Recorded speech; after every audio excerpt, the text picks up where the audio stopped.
Baik, selamat siang semuanya. Di sini saya Celverawati Sulitonga dengan NIM 4342 501047 dari kelas TRPL 2B pagi. Di sini saya akan mengerjakan pemrograman basis data praktikum untuk AAS dengan kode mata kuliah RPL 212. Nah, langsung saja ke soal. Nah, di soal ini kita diminta untuk membuat database dengan tabel pelanggan, buku pesanan, dan detail pesanan. Nah, untuk pertanyaannya adalah, kita diminta untuk menampilkan daftar pelanggan beserta total uang yang telah dibelanjakan, diurutkan dari total belanja terbesar. Ditampilkan hanya pelanggan yang telah berbelanja lebih dari 500.000. Nah, di sini saya sudah membuat database dengan nama DBAS Praktikum dan 4 tabel. Nah, di sini juga saya udah mengisi data-data untuk ke 4 tabelnya.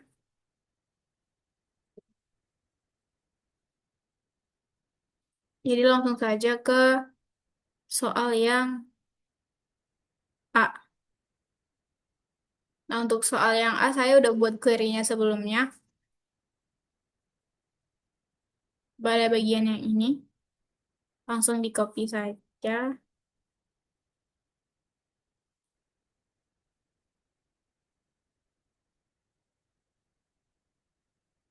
Nah, di sini dapat kita lihat dengan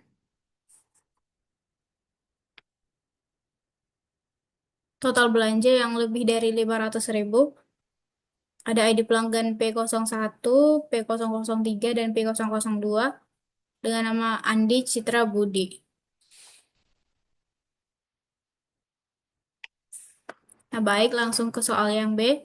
Di sini menampilkan 5 buku dengan kategori fiksi yang paling banyak terjual selama 1 tahun 2023.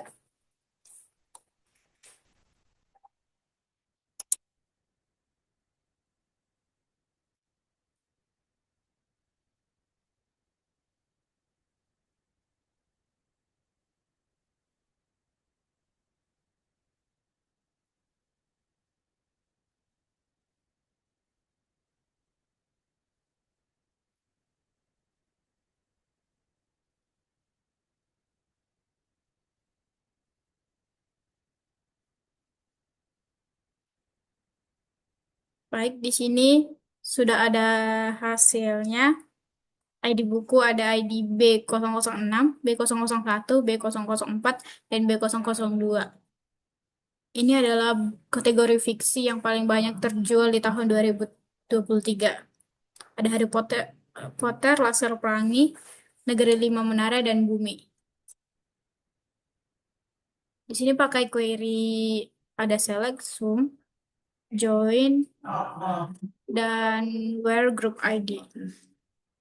Baik, ke pertanyaan yang ketiga, yang C, bagian 1, adalah tampilkan nama pelanggan yang tidak pernah melakukan pemesanan sama sekali. Baik, di sini query-nya pakai select, from, left join, dan where. Damn.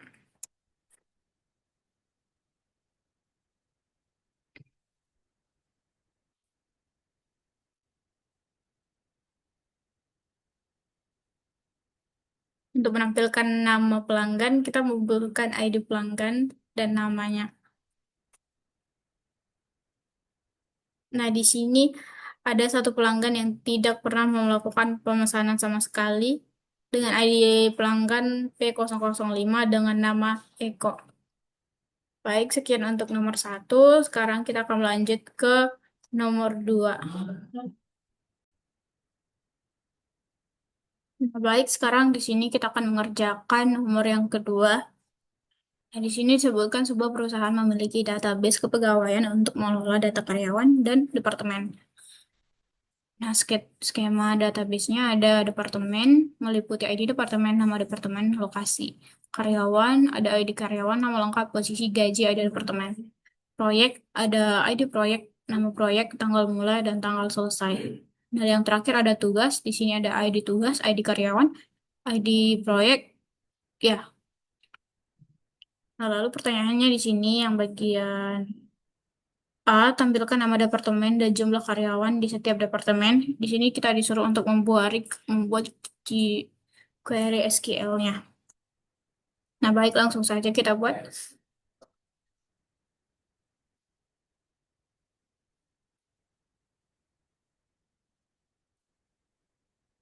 Nah, di sini seperti yang nomor satu, saya sudah menuliskan query. Untuk yang A,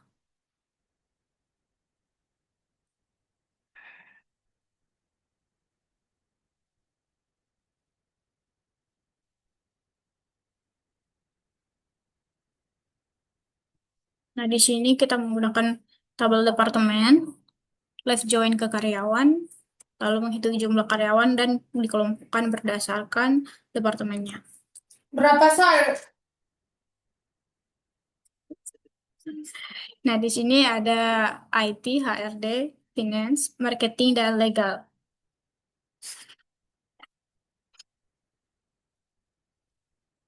Baru lanjut ke B. Di sini untuk menemukan nama lengkap karyawan yang memiliki gaji di atas rata-rata gaji seluruh karyawan di perusahaan. Langsung ke query-nya. Di sini ada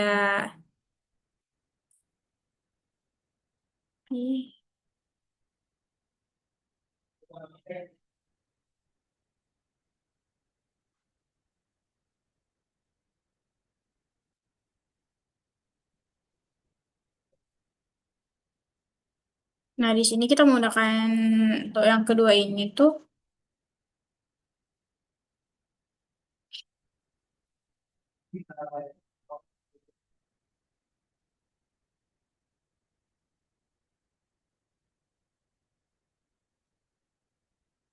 kita menghitung rata-rata gaji lalu dibandingkan dengan setiap gaji rata-rata. Nah, di sini ada Andi Saputra dengan gaji 8 juta dan Budi Santoso dengan gaji 9 juta dan Fajar Hidayat dengan gaji 10 juta. Oke, lanjut ke bagian C nomor 2. Ini menampilkan nama lengkap karyawan dari Departemen IT yang sedang tidak mengerjakan proyek apapun.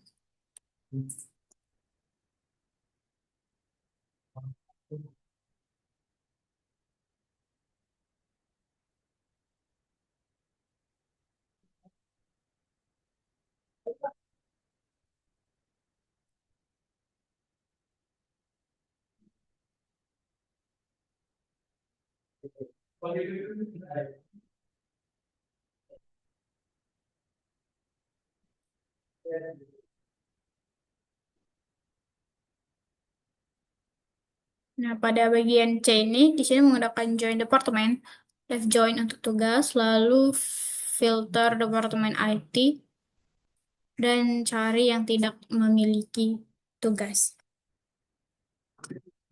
Nah, di sini sudah ditunjukkan yang sedang tidak mengerjakan proyek ada Budi Santoso dan Fajar Hidayat. Nah, itulah untuk soal yang nomor 2. Sekarang kita lanjut ke soal yang nomor 3.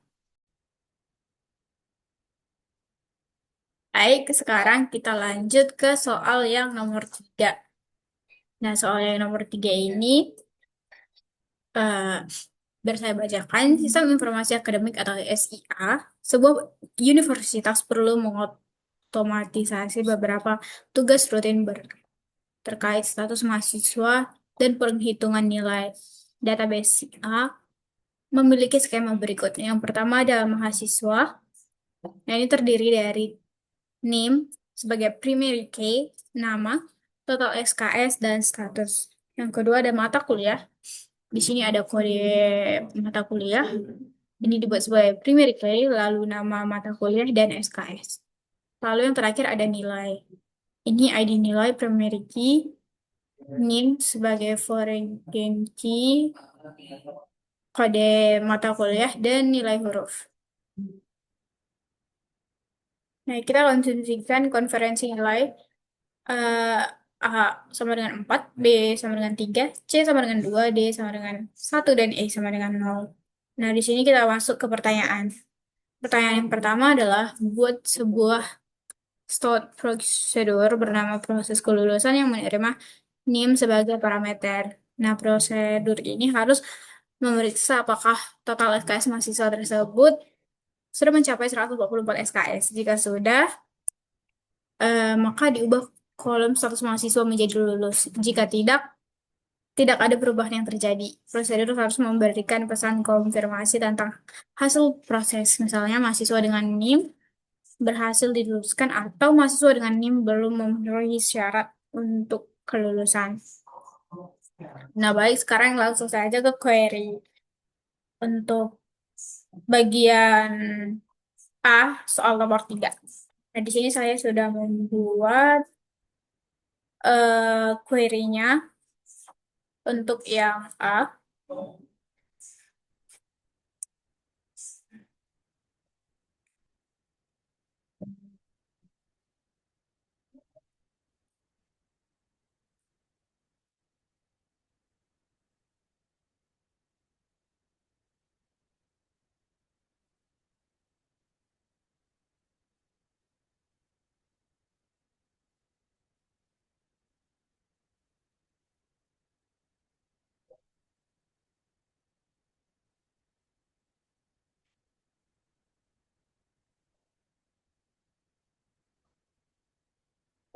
Nah, di sini kita membuat procure dulu, pakai create procure.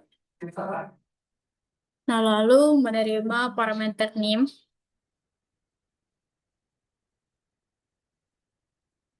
Ini. Nah, di sini kita ambil total SKS. Jika sudah serat di lebih atau sama dengan 144, maka ubah status menjadi lulus. Nah, langsung kita run. Nah, ini udah berhasil. Sekarang kita akan memanggil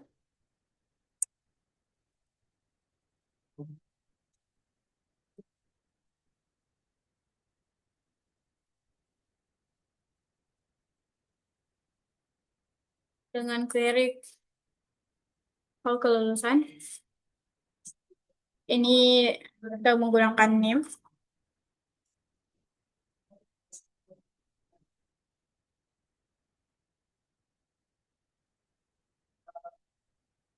Nah, di sini sudah ditunjukkan mahasiswa dengan NIM 2201.001 berhasil diluluskan.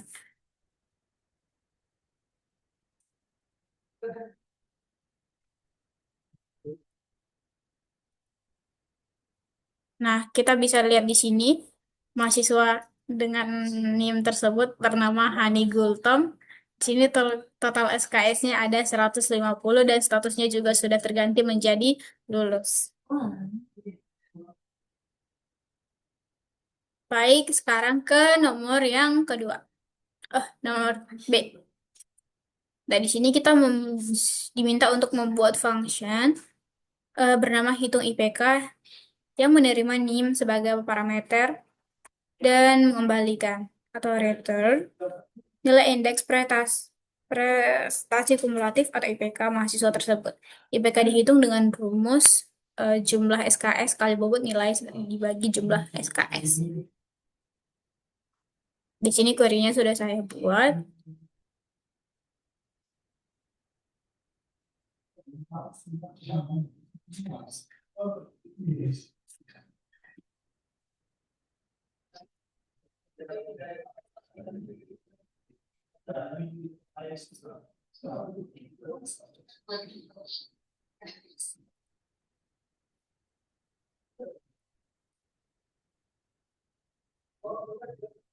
Nah, di sini kita akan buat functionnya. Kita hitung IPK. Nah, kita pakai join nilai dengan mata kuliah. Lalu konferensi nilai huruf menjadi bobot. Lalu kita hitung sesuai dengan rumus, yaitu jumlah SKS kali bobot nilai. Lalu dibagi dengan jumlah SKS. Baru kita return untuk hasilnya. Ini bagian sini. Nah, sekarang kita run. Nah, ini kita bisa lihat sudah berhasil. Sekarang kita akan lihat untuk menghitung IUPK-nya.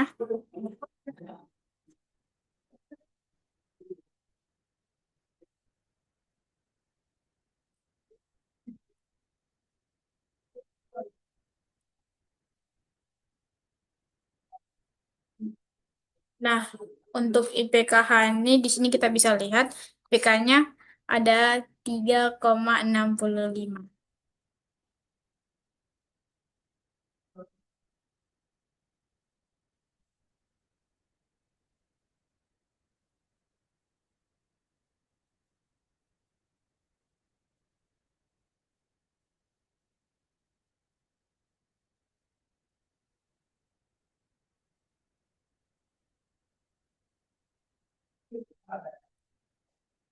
Oke, baik.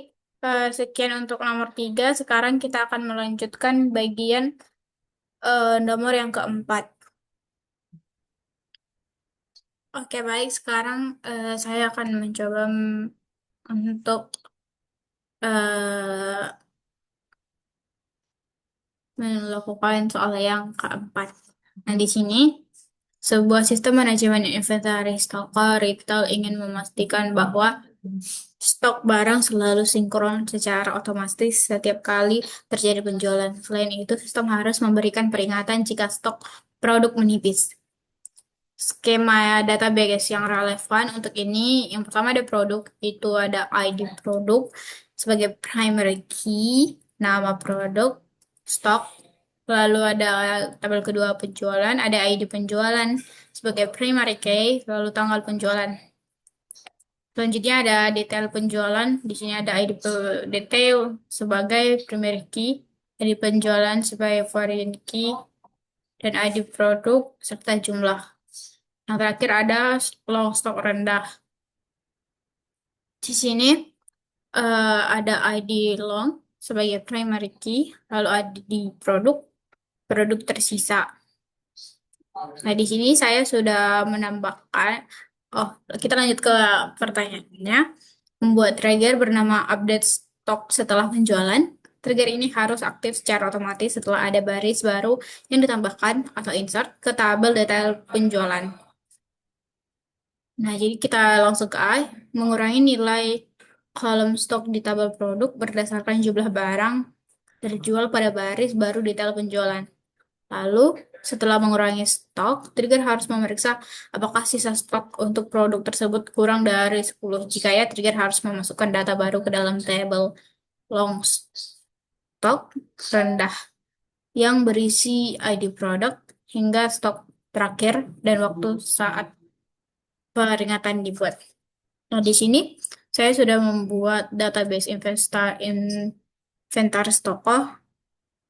Di sini ada eh, tabel penjualan untuk menampilkan penjualan. Lalu ada tabel produk untuk menampilkan setiap produk.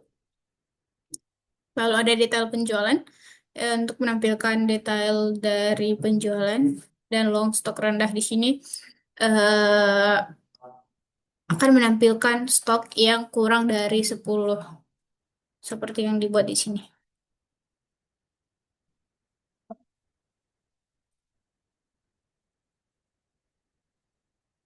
Nah, untuk membuat triggernya, karena di soal bernama update stok setelah penjualan, trigger ini berjalan after insert, yang artinya setiap kali ada data baru masuk ke tabel detail penjualan, data MySQL akan menjalankan trigger secara otomatis. Jadi kita tidak perlu lagi memanggil trigger menggunakan call. Trigger akan aktif sendiri eh,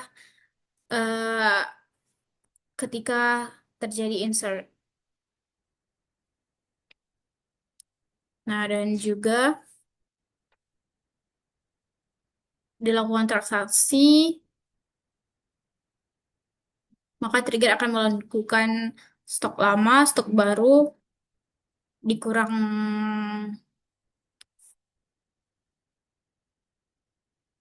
contohnya kita punya stok lama 8. terus dikurang 3 karena pembelian, maka stok barunya akan menjadi 5.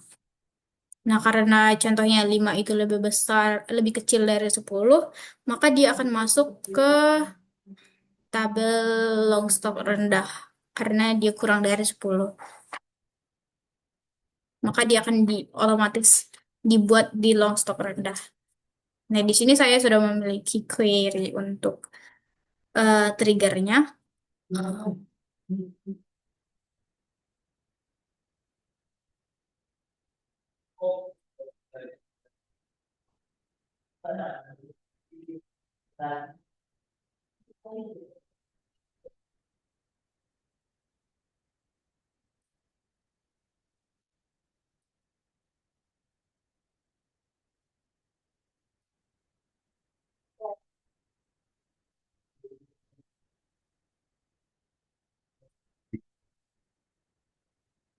Nah, di sini kita pakai create trigger update stok penjualan, terus after insert on detail penjualan.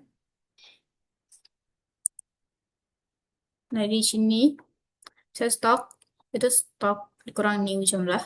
Your ID produk, kita pakai ID produk dari pemilikinya. Lalu select stock. Nah, seperti yang sudah saya tampilkan di sini. Nah, sekarang kita jalankan. Nah, sekarang eh, triggernya sudah berhasil. Kita ke insert. Karena yang saya bilang tadi, kita tidak perlu menggunakan call lagi karena sekarang kita tinggal menggunakan insert.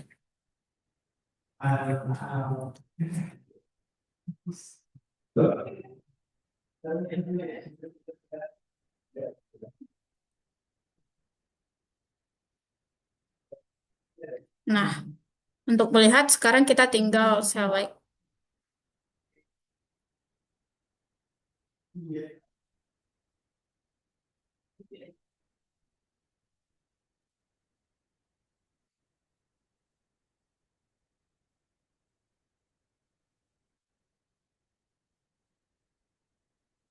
Nah, di sini sudah ditampilkan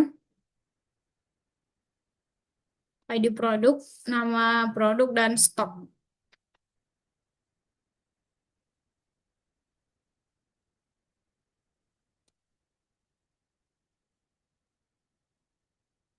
Nah, untuk melihat produk yang kurang dari 10, kita menggunakan select.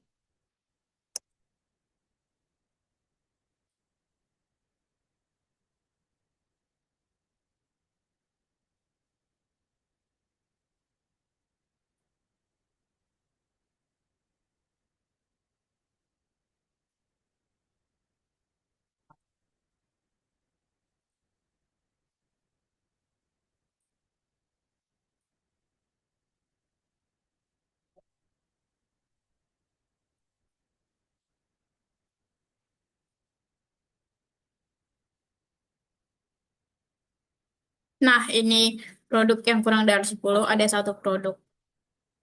Stok sisanya tinggal 5, dan ini waktu peringatannya. Ini tepat pada jam 16.49.53.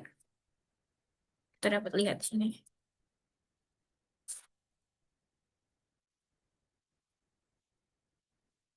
Nah, baik, itu saja eh, materi yang sudah saya lakukan untuk nomor 4.